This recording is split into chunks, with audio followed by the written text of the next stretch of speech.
Hello, welcome to our YouTube channel HR the way to success. स्वागत है आप सब लोगों का हमारे YouTube channel HR the way to success में एक और नई वीडियो में। तो हिंदी व्याकरण की सीरीज़ की ये थर्ड वीडियो है। इससे पहले हम संज्ञा और सर्वनाम की वीडियो पोस्ट कर चुके हैं, वो भी जाके आप चेकआउट कर सकते हैं हमारे यूट्यूब चैनल पर।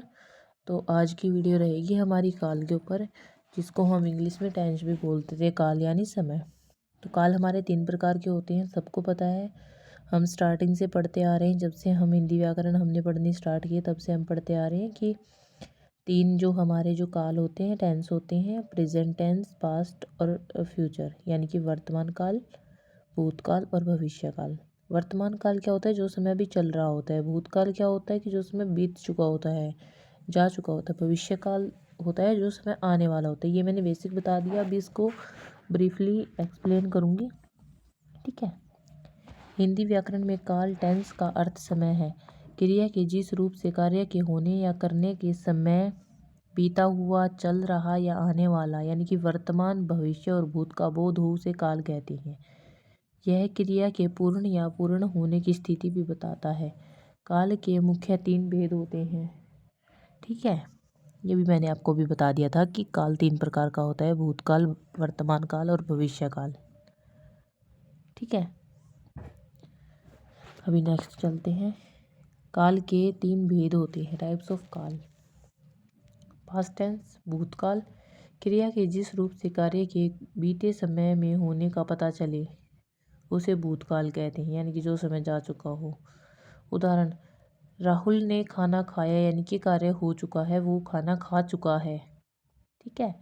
वर्तमान काल यानी कि प्रेजेंट काल टेंस, क्रिया के जिस रूप से पता चले कि कार्य अभी चल रहा है, ठीक है। एग्जाम्पल है, उदाहरण, कि राहुल खाना खा रहा है, यानी कि खाना खा रहा है अभी। वो क्रिया, जो खाना खाने वाली जो क्रिया है, अभी चल रही है, ठीक है। भविष्य काल यानी कि क्रिया के जिस रूप से पता चले कि कार्य आने वाले समय में होगा। उदाहरण, राहुल खाना खाएगा, यानी कि ना तो वो खाना खा चुका है, ना वो खाना खा रहा है, वो खाना खाएगा, कार्य आगे होगा। काल का महत्व: काल वाक्यों को समय के अनुसार स्पष्ट और सार्थक बनाता है, जिससे यह पता चलता है कि क्रिया कब घटी या घटेगी, ठीक है। तो हिंदी व्याकरण में क्रिया के जिस रूप से कार्य के होने के समय का पता चलता है, उसे काल कहते हैं, यानी कि टेंस कहते हैं। काल मुख्य 3 भेद होते हैं काल के। वर्तमान काल, जो समय अभी चल रहा है, उसे वर्तमान काल कहते हैं। इसके अंत में प्रायः है, हो, हूँ आता है। उदाहरण, राम पढ़ रहा है।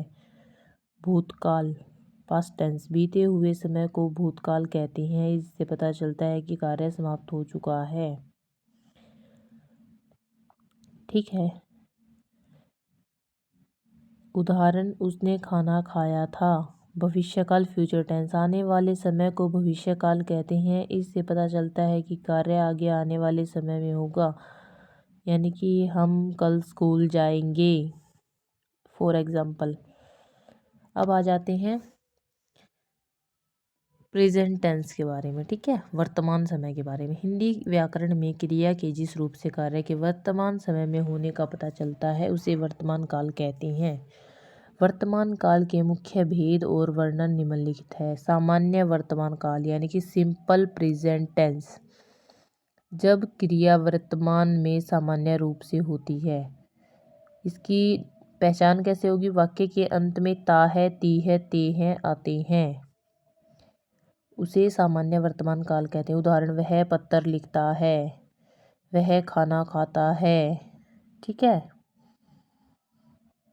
अपूर्ण तात्कालिक वर्तमान काल, ठीक है, जिसको हम प्रेजेंट कॉन्टिन्यूअस बोलते हैं, जब क्रिया वर्तमान में लगातार चल रही हो। पहचान क्या होती है? वाक्य के अंत में रहा है, रही है, रहे हैं आते हैं, ठीक है, जो मतलब चल रही है। उदाहरण, मोहन सो रहा है, ठीक है। पूर्ण वर्तमान काल, ठीक है।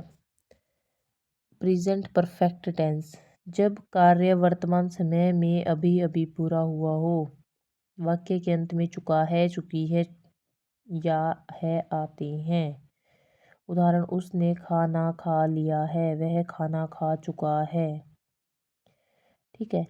संदिग्ध वर्तमान काल यानी कि डाउटफुल प्रेजेंट, जब क्रिया के वर्तमान में होने पर संदेह हो। पहचान क्या होगा? क्रिया के साथ ता होगा, ती होगा, ते होंगे आता है। उदाहरण, वह पढ़ता होगा। संभाव्य वर्तमान काल यानी कि संभावना, प्रोबेबल प्रेजेंट, जब वर्तमान में कार्य के होने की संभावना व्यक्त की जाए, शायद वह आया हो। क्रिया के अब आ जाते, ये तो हो गया हमारा प्रेजेंट टेंस के भेद। अब आ जाते हैं फ्यूचर पास्ट टेंस के। क्रिया के जिस रूप में कार्य के बीते हुए समय में होने में पूरा होने का पता चलता है उसे भूतकाल कहते हैं। हिंदी व्याकरण के अनुसार इसके मुख्य 6 भेद होते हैं। सिंपल पास्ट यानी कि सामान्य भूतकाल, जब क्रिया बीते समय में सामान्य रूप से पूरी हुई हो। उसने खाना खाया। आसन भूतकाल, रिसेंट पास्ट, जब कार्य अभी अभी या निकट समय में समाप्त हुआ हो। उदाहरण, मैंने अभी चाय पी है। पूर्ण भूतकाल, पास्ट परफेक्ट, जब कार्य बीते समय में काफी पहले ही पूरा हो चुका हो। उदाहरण, वह जा चुका था। अपूर्ण भूतकाल, पास्ट कॉन्टिन्यूअस, जब कार्य भूतकाल में शुरू हुआ था लेकिन अभी पूरा नहीं हुआ था, चल रहा था। उदाहरण, वह सो रहा था। संदिग्ध भूतकाल यानी कि डाउटफुल पास्ट, जब कार्य के बीते समय में पूरा होने पर संदेह हो, बस छूट गई होगी। हेतु हेतुमद भूतकाल यानी कि कंडीशनल पास्ट, जब भूतकाल की एक क्रिया दूसरी क्रिया पर निर्भर होती है। अब आ जाते हैं हिंदी व्याकरण में क्रिया के जिस रूप से कार्य के आने वाले समय यानी कि फ्यूचर टाइम में होने का पता चलता है उसे भविष्यकाल कहते हैं।